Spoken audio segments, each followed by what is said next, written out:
Alright guys, so the last video I put out was my review of the Tesla Model Y, and I wanted to give a general impression of the car, which I think is really good. The car is amazing, I love it. And if you are planning to buy a Tesla, please use my referral code. It's in the description below. It's amazing. You get 2,000 dirhams discount on the car if you're buying a Tesla Model 3 or a Model Y, 4,000 dirhams if you're getting an X or a S. So if you plan to buy one, definitely use it. You'll get a discount. I'll get some benefit as well, so it's a no-brainer. But anyway, my last video was all about my Tesla ownership experience and how I'm really enjoying the car. I gave it a really good review.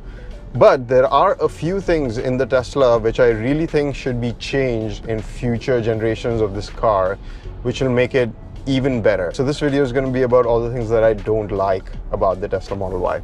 So let's get into it. The first thing I would say is that, there is no instrument display in this car. So I've had to buy a third-party instrument display, which I think a car of this price should have an instrument display in it.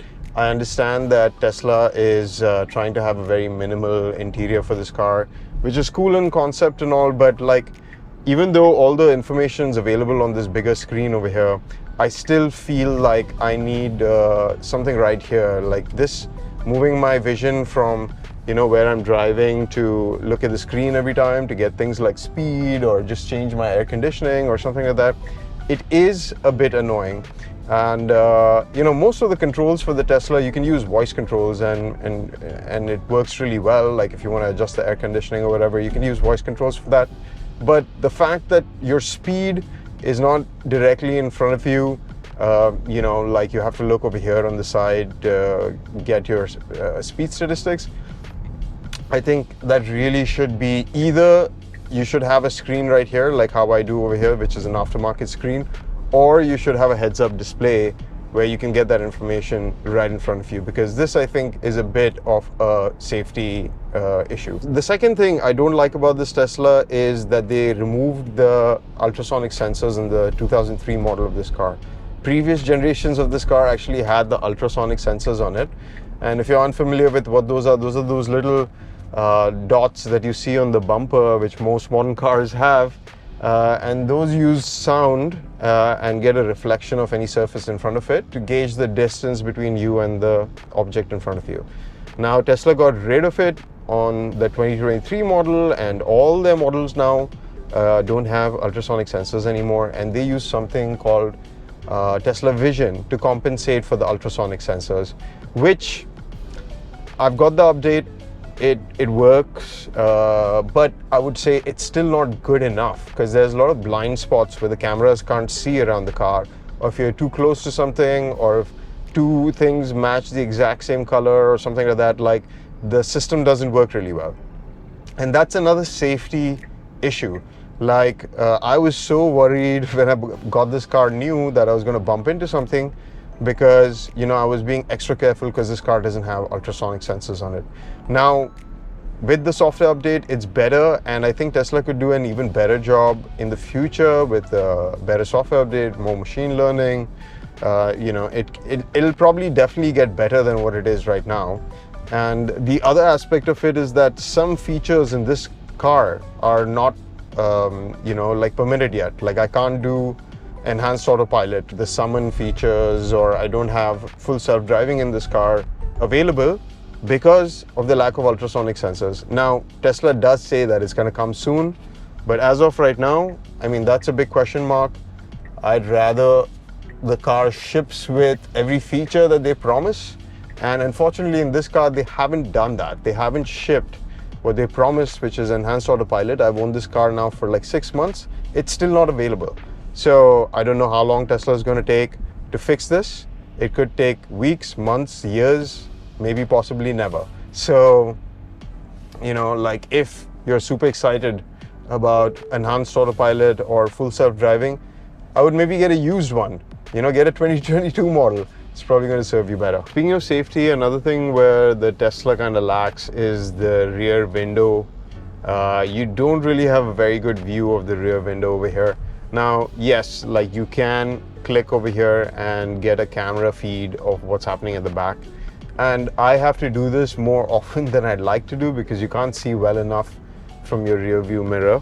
Now it's not a deal breaker, still have some amount of visibility, but like this is worse than some like hyper sports cars that I've driven. This is an SUV. I understand why they've done it. It's to give you the most amount of space in the boot, but it's not great. Like I would say the next generation of Tesla Model Y should have a digital rear view mirror option as well, like many of the modern luxury cars do, where you could flip it on and you'd see a camera view over here instead. I think that would be a lot more safer and a lot better. There's a couple of other small things about the Tesla which I really wish they included. One is ambient lighting. Like most luxury cars these days have ambient lighting, and it really makes a huge difference to the way that the car feels, in terms of the luxury, especially at night. And another aspect of ambient lighting is how much of a difference the screen brightness makes. If you have a little bit of ambient lighting in the car, the screen doesn't feel overpowering. But the way, like Tesla doesn't include any ambient lighting in the car, even the footwell lights are like really dim. So there are aftermarket accessories to fix that. I've put a full lighting kit within the car, but still it's not as good as an OEM option because like the doors don't have any ambient lighting over here. And it's not a hugely expensive thing to do, and for a car that costs like $60,000, I think you should have that as an option. I also think that the car seats should have an option to be ventilated, like especially out here in Dubai, like it gets so hot that I'd really appreciate having cooled seats. Seats are heated, so you can turn on the heater, which is nice in the winters. It feels really great. I wish they were cooled as well. It would be really nice. Another aspect of the car that I think needs revision is this wireless charger that you get in the car. Now the wireless charger is a really nice feature to have, but I am unable to use it for a couple of reasons. One is like if you have a phone that has a camera bump, which is pretty much every single flagship in the market right now, this wireless charger doesn't really work too well because it's not sitting flat against the charging coil. Secondly, if you have a larger phone like I do, like the 14 Pro Max, it doesn't work really well. Now, for my wife's phone, she's got a 12 Pro. She's able to charge on this thing, but still it's inconsistent. Like it charges, it stops charging. My phone barely charges at all. I have to remove it from the case for it to charge, and that too, it's spotty. So I would prefer a better option over here. Something preferably with MagSafe would be great. Because this kind of space is useless as of now to me. It's really nice in concept that you have a wireless charger over here, but it's just not working consistently enough for it to be a great feature. Another feature which I think this car is lacking and it really should have, because most modern cars have it these days, is Apple CarPlay and Android Auto. Now, because I have this screen over here, it does support Apple CarPlay and I use it all the time. And it's one of the reasons I put it in here. More than the speed, I actually wanted Apple CarPlay, and that's the reason I put this screen over here. But, the Tesla navigation system is decently good.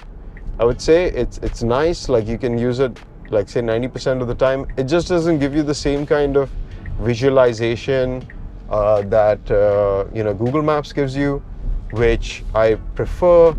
Plus, just having deep integration with your phone is just a nice feature to have, like especially when you're playing music, podcasts, things like that. Like Spotify in here is amazing.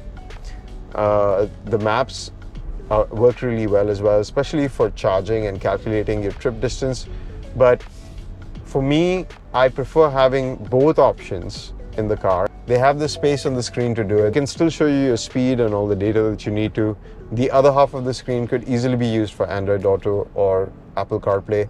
There's a reason Teslas and most electric cars aren't doing it. They want to control the full experience and they want to have deep integration with the car in order to give you some of the cool features that this does.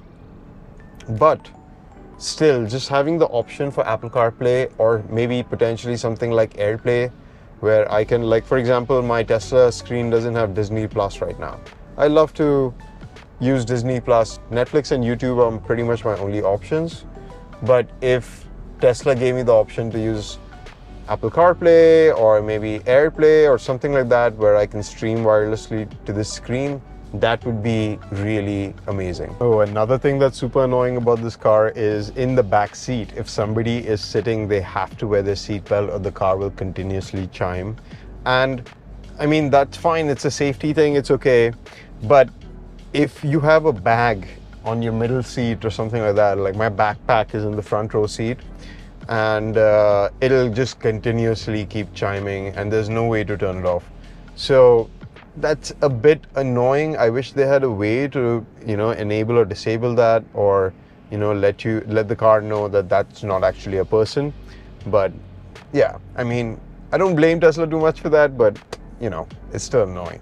Anyway, guys, like those are my thoughts on the flaws of the Tesla Model Y. Like as I said in my review, the car's amazing. It's great. None of these flaws really, I would say, would prevent you from buying a Tesla, but I just wanted to bring it up in case any of you guys are thinking about it, and I thought I'd share my thoughts. Anyway, guys, that's it for this video. If you liked it, hit that like button, leave me a comment, subscribe to watch more videos like this, and I will see you guys in the next one. Bye.